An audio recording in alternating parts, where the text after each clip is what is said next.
Radio Pays, en partenariat avec Aldis, vous propose le Zoom. Aldis, l'énergie aux couleurs de la Guyane.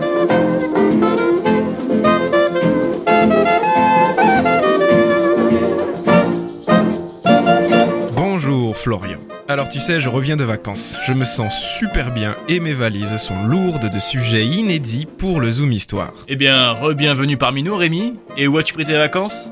Toi, tu es du genre à aller à Las Vegas ou à Phuket. J'ai fait le Portugal, la France, l'Espagne et l'Ororota, où je suis parti à la découverte des Juifs. Et ben voilà, ça commence. Ororota pour découvrir les Juifs. Mais qu'est-ce que tu racontes ? Alors, je ne veux pas te décevoir, mais tu n'es pas le premier à avoir découvert... Non, attends. J'ai découvert les Juifs de Guyane et du Suriname. Ah bah voilà, les choses sont un peu plus claires. Parce qu'il y avait des Juifs ici. Chers auditeurs, je sais ce que vous vous dites.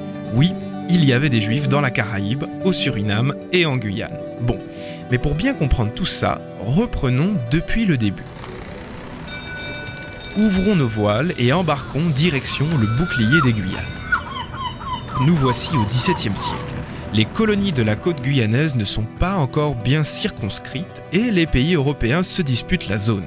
Mais voilà, disons que ce qui deviendra plus tard le Suriname est, pour le moment, un territoire anglais.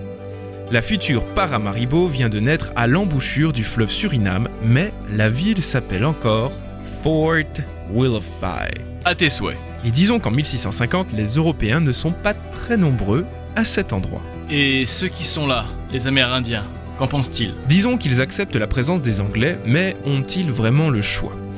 Au fil du temps, des plantations de canne, des blancs libres et des esclaves noirs font leur apparition.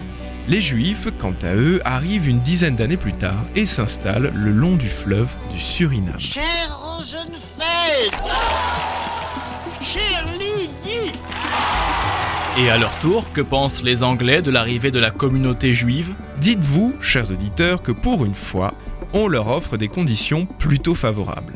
Sont acceptés le commerce, la possession de terres, la libre pratique de leur culte et l'installation de tribunaux religieux. Eh bien voilà, j'avais peur que ça se passe mal. Mais les choses ne se passent pas si bien que ça. Et allez, j'en étais sûr. Du côté de l'Europe, la persécution des Juifs ne cesse pas, à tel point que des Juifs affluent en masse dans certains territoires et tu te doutes, cher Florian, que ce n'est pas du goût de tout le monde.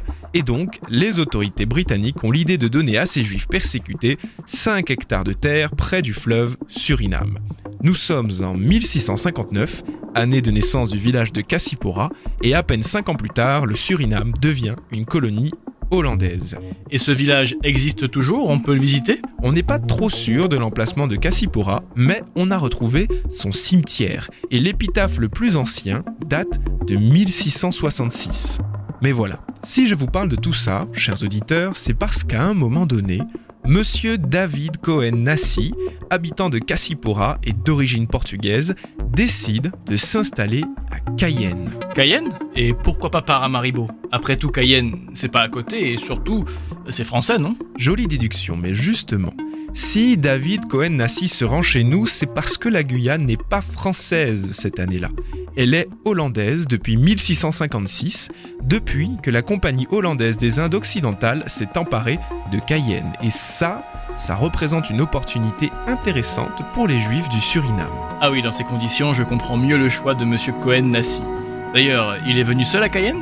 En fait, Monsieur Cohen-Nassi a voulu créer un village juif, mais la localisation de ce village m'a fait cracher mon café quand j'ai lu ça la première fois.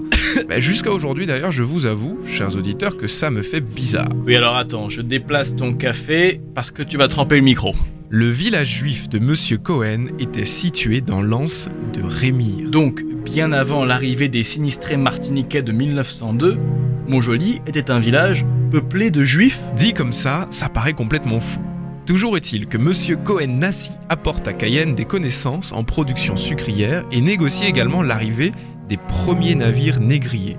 Vous comprendrez donc que sa présence a eu une influence tristement décisive sur le destin de la Guyane. Et j'imagine que Monsieur Nassi n'est pas resté seul. Et tu imagines bien, Florian. D'autres marchands juifs l'ont rejoint. Nassi, à force de négociations, alliances et commerce, va se retrouver à la tête d'une petite colonie baptisée Armyr. Et je suppose, chers auditeurs, que vous reconnaissez l'ancien nom de Rémire. Cohen-Nassi possède une 50aine d'esclaves. Il y a même un moulin à eau du côté de la crique Rorota et surtout une synagogue. Ah oui, celle que tu cherchais la semaine dernière, mais tu t'es perdu, et depuis... Oui, voilà, merci Florian, ne remue pas le couteau dans la plaie, et d'ailleurs je ne me suis pas perdu. C'est très difficile d'imaginer une chose pareille aujourd'hui à Rémire.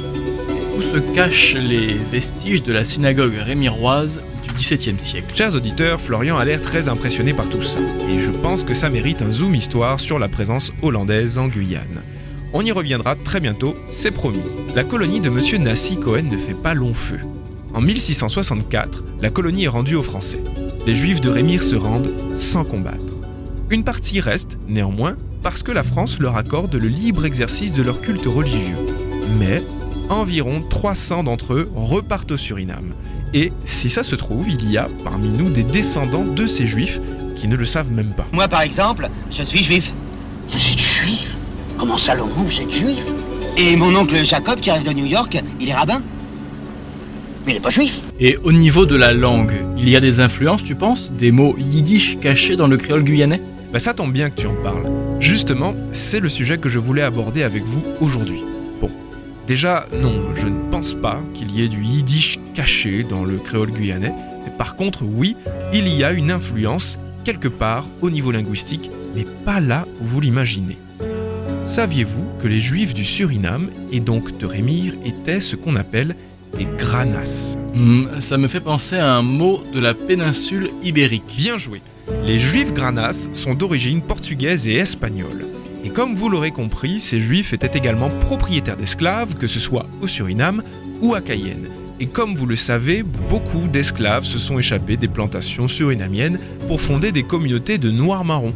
Et c'est comme ça que les nations bushinengués sont nées, de part et d'autre du Maroni. Mais attends, quel est le rapport? On est passé sur un autre zoom ou alors je me suis trompé de feuille peut-être? Le rapport il est très simple. Les Noirs-Marrons qui se sont échappés des plantations des Juifs granas sont les ancêtres des Saramacas. Cela expliquerait pourquoi la langue des Saramacas est aussi différente des autres langues bushinengués. Disons que cela explique pourquoi la langue Saramacca contient autant de mots portugais. Ben tiens, on fera un zoom sur ça aussi parce qu'il y a pas mal de choses intéressantes à dire. Outre le fait que le Saramacca soit la langue créole la plus influencée par les langues africaines sur le continent américain, elle se distingue aussi par un lexique très lusophone, c'est-à-dire qui contient beaucoup de mots portugais, beaucoup plus que les autres langues bushinengués. Et ça, justement, c'est un héritage des Juifs granas du Suriname, les mêmes qui s'étaient installés à Rémire. Bon, je prends note, un zoom histoire sur la langue et la culture des Saramacas. Chers auditeurs, pendant que Florian prend des notes, saviez-vous qu'on m'a demandé si l'histoire guyanaise était assez dense pour alimenter le Zoom Histoire tous les vendredis? Eh bien croyez-moi, s'il y a eu des synagogues à Rémire au XVIIe siècle, c'est qu'il y en a pas mal des choses à dire, et encore plus à faire. J'espère que cette histoire de Juifs à Rémire nourrira vos prochaines randonnées au Rorota, mais attention à ne pas vous perdre, comme moi. Ah, donc tu t'étais bel et bien perdu. Allez, l'équipe du Zoom se joint à moi pour vous souhaiter à tous, chers auditeurs, une excellente rentrée. Oui, mais tu t'étais perdu.